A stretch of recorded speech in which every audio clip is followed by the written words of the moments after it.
안녕하세요. 경제상식 기초편 네 번째 영상입니다. 오늘은 환율의 기본 개념을 쉽고 간단하게 정리해 보려고 하는데요. 환율이 왜 이렇게 들쑥날쑥하는지, 또 그 변동이 우리 생활에 어떤 영향을 주는지 궁금하셨다면 끝까지 함께 해주세요. 먼저 환율이란 자국 통화와 외국 통화를 교환할 때 적용되는 비율을 말합니다. 예를 들어 $1를 사기 위해 1,300원의 원화가 필요하다면 그게 원달러 환율인 거죠.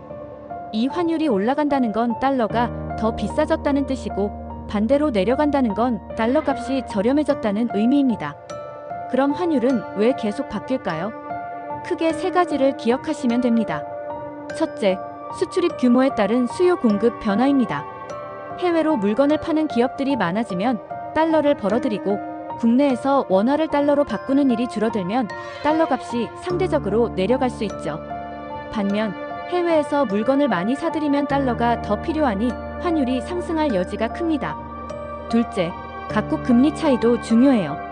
한국과 미국의 금리 격차가 커지면 이자를 더 많이 받을 수 있는 나라의 화폐를 사려는 투자자들이 몰리면서 환율이 변동하게 됩니다.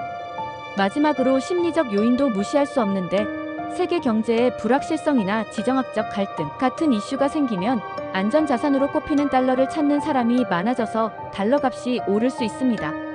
그럼 이 환율 변동이 수출기업, 수입기업, 그리고 우리 개인에게 어떻게 다르게 작용할까요? 수출기업 입장에선 원달러 환율이 오르면 달러를 원화로 바꿀 때 더 많은 금액을 받게 되니 이익이 늘어날 수 있습니다.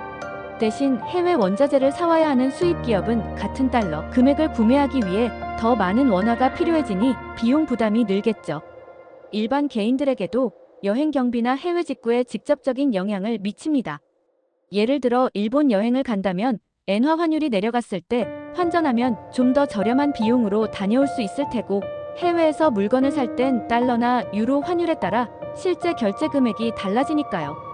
여행 예시로 조금 더 구체적으로 말씀드리면, 원달러 환율이 1,200원이었던 시기에 1,000달러를 사려면 120만 원이 필요합니다.